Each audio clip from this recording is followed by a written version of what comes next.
প্রতিষ্ঠান করবে, বাংলাদেশে বিভিন্ন চিকিৎসা সেবার নামে যে প্রতিষ্ঠান করবে, সব জায়গা থেকে শুধু দুর্নীতি, তাদের পকেটে উন্নয়ন হয়েছে, বাংলাদেশের কোন স্বাস্থ্য সেবার কোন উন্নয়ন হয়নি।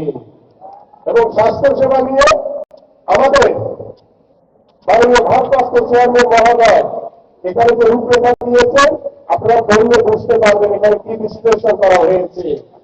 আমরা চাবো যে আমাদের এই মধ্যকাল যে বাংলাদেশ, সেই বাংলাদেশের মানুষের কাছে সেবা পৌঁছে দিতে পারি। সেই স্বাস্থ্য সেবা পৌঁছে দেওয়ার জন্য দরকার একটি স্বাস্থ্য সেবা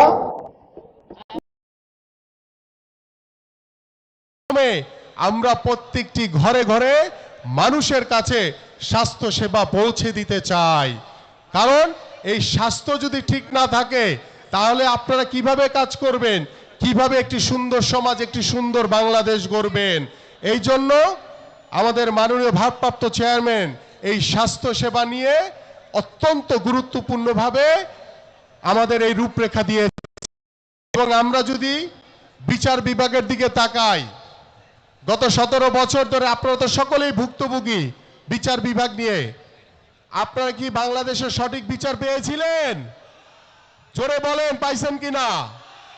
পান নাই। কারণ ওই যে আমি বলি প্রতিদিন একটি কথা, বিচারকদের হাতে একটা চিরকুট দিয়ে দিত,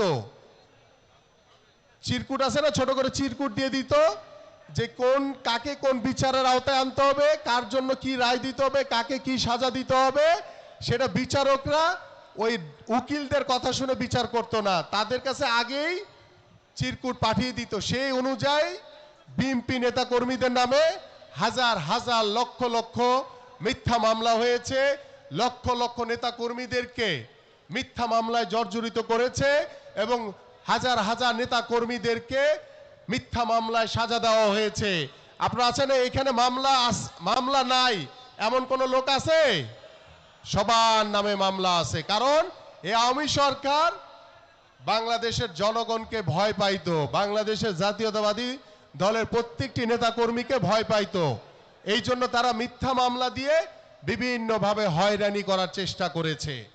আজকে বিচার বিভাগের দিকে তাকান, যেভাবে বাংলাদেশের বিচার বিভাগকে দলীয়করণ করে বিচার বিভাগকে ধ্বংস করে দিয়েছে, সেই ধ্বংসস্তূপ থেকে তুলে টেনে আনার জন্য আমাদের মাননীয় ভারপ্রাপ্ত চেয়ারম্যান বিচার বিভাগের পরিপূর্ণ স্বাধীনতা প্রদানের নিশ্চয়তা দিয়েছেন এবং সেই পরিপূর্ণ স্বাধীনতার মাধ্যমে বাংলাদেশের বিচার বিভাগের যে ধ্বংসস্তূপ ছিল সেখান থেকে তুলে টেনে এনে আবার নতুন করে ঢেলে সাজানোর পরিকল্পনা নেওয়া হয়েছে। আমাদের আজকের থানাধীন যে নেতৃবৃন্দ আপনারা বসে আছেন, আপনারা সকলেই দীর্ঘ সময় ধরে অপেক্ষা করছেন আমাদের আজকের এই কর্মশালার জন্য। আমি শুধু বলতে চাই যে বাংলাদেশের মানুষ এই গত 5ই আগস্টের পরে নতুনভাবে যে স্বাধীন হয়েছে, নতুনভাবে স্বৈরাচার মুক্ত হয়েছে, সেই স্বৈরাচার মুক্ত বাংলাদেশে আমরা কিন্তু আর কোনো স্বৈরাচার দেখতে চাই না। এই স্বৈরাচারের যাতে জন্ম না হয় এই জন্য আমাদের মাননীয় ভারপ্রাপ্ত চেয়ারম্যান বলেছেন 2বারের বেশি কেউ বাংলাদেশের প্রধানমন্ত্রী হতে পারবেন না। তিনি বলেছেন দ্বিকক্ষ বিশিষ্ট পার্লামেন্টারি হবে, জাতীয় সরকার গঠন করা হবে। বাংলাদেশের সকল বুদ্ধিজীবী বলেন, বিশিষ্টজন বলেন, বিভিন্ন অঙ্গনের যারা প্রতিষ্ঠিত ব্যক্তিত্ব রয়েছেন সকলকে নিয়ে আমাদের এই পার্লামেন্ট হবে, উচ্চকক্ষ হবে, সকলেরই অংশগ্রহণ থাকবে এবং আমাদের নারীদের ক্ষেত্রে অনেক বেশি অগ্রাধিকার দেওয়া হবে। এবং তিনি সবচেয়ে যে গুরুত্বপূর্ণ বিষয় বলেছেন যে বাংলাদেশের মানুষ গত 15 বছর ধরে যে যুদ্ধ করেছে, যে সংগ্রাম করেছে একটি নিরপেক্ষ নির্বাচনের দাবিতে। তিনি বলেছেন সংবিধানে তত্ত্বাবধায়ক সরকারকে নতুন করে সংযোজন করা হবে, যাতে ভবিষ্যতে কোনো স্বৈরাচারের জন্ম হতে না পারে।